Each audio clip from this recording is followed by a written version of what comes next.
নমস্কার, কেমন আছেন সবাই? চয়নিকা ব্লগে সবাইকে স্বাগত জানাই। আজকে ছিল কৌশিকী অমাবস্যার দিন। বিকেলে আমরা একটু ছাদে এসেছিলাম। প্রতীক্ষা আবার স্কুল থেকে এসে আজকে একটু ফ্রাই চিকেন মোমো করেছিল। ওটা নিয়েই দু ভাই বোনই ছাদে বসে খাচ্ছিল। আকাশটা আজকে দেখলাম ভারী লাল হয়ে রয়েছে। একটু টুকটাক ফাঁকা সময় পেলেই প্রতীক্ষা দেখি রান্নাঘরে গিয়ে সময়টা কাটায়। নিজের পছন্দ মতন রেসিপি দেখে নিয়েই বানানো শুরু করে দেয়।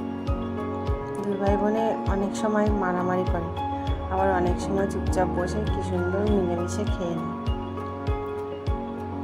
সন্ধ্যের দিকে এই যে বেরিয়েছি, একটু শোপিসের দোকানে এসেছি।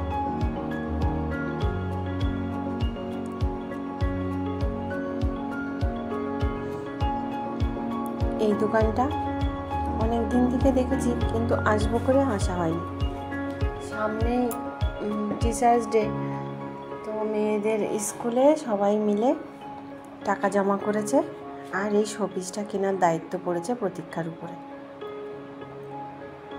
তাই প্রতীক্ষা, প্রমিস আর আমি তিনজনে মিলে এলাম। এসে এই দোকানটায় দেখি কত সুন্দর সুন্দর শোপিসগুলো রয়েছে। এই যে বাঁশের শোপিসটা, এটা শোপিস হিসেবেই, আবার এটা দিয়ে ফুলদানিও বানানো যায়। 320 টাকা করে চাইছে। আর এইদিকে এই ফ্রেমটা, এটাও আমাদের খুব পছন্দ হয়েছিল, কিন্তু এটার দাম 650 টাকা। ওদের সবাই মিলে 300 টাকা মতো, ওই 350 টাকা মতো উঠেছিল। এই যে তাই বললাম একটু ছোটো মাপের দিতে, যেটা ওদের সাধ্যের মধ্যে ছিল।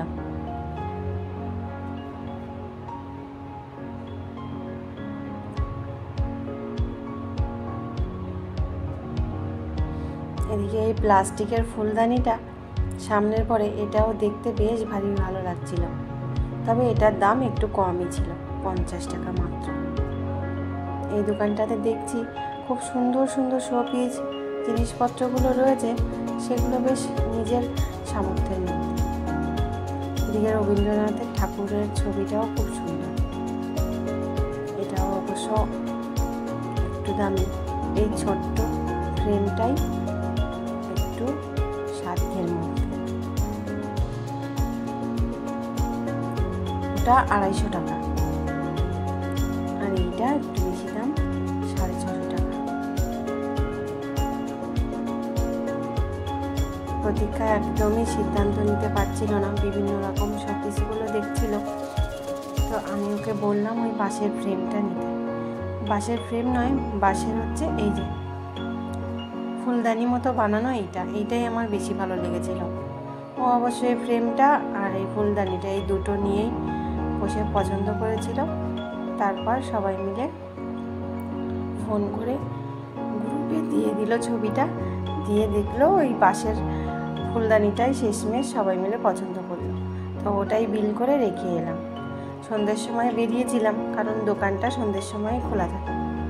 এটা হলো সাঁতরাগাছি, আপনার জগাছা ছাড়িয়ে বাক্সারা বাজার, মাঝখানে একটা রেলগেট পড়ে। তো আমরা মাঝখানটাতেই থাকি, ওই কাছাকাছি। আর এইদিকে এই প্যারিসের এই যে টাওয়ারটা প্রমিসের খুবই পছন্দ, ওটা অবশ্য 200 টাকা দাম, যে টাকাটা আমার কাছে তখন আর ছিল না।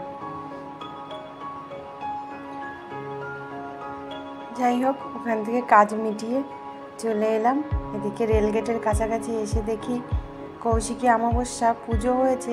এখানটায় অবশ্য পুজোর প্রসাদ দিচ্ছে, আর ঠান্ডা জলও দিচ্ছে, যেটা আমপানা ছিল।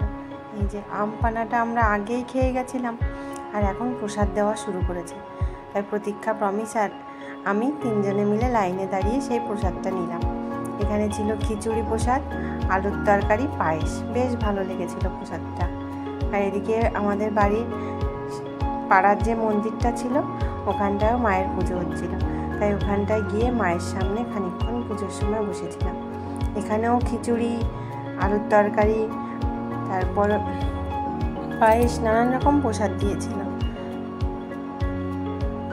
এইভাবে কৌশিকী অমাবস্যার রাতে মায়ের পুজোটাও দেখা হয়ে গেল, প্রসাদও খাওয়া হয়ে গেল। অনেকক্ষণ অনেক লোকজনের মধ্যে বসে মায়ের প্রার্থনা করছিলাম, যজ্ঞ দেখছিলাম, বেশ ভালো লাগছিল। অবশ্য পুজো হতে প্রায় 10:30টাও বেজে গেছিল। পরে ওদের নিয়ে, ছেলে মেয়েকে নিয়ে এসে প্রসাদ নিয়ে গেছিলাম। পুজো প্রায় শেষ, এরপরে প্রসাদ দিয়েছিল। তো আজকে এই অবধি। সবাই অনেক ভালো থাকুন, সুস্থ থাকুন। নমস্কার।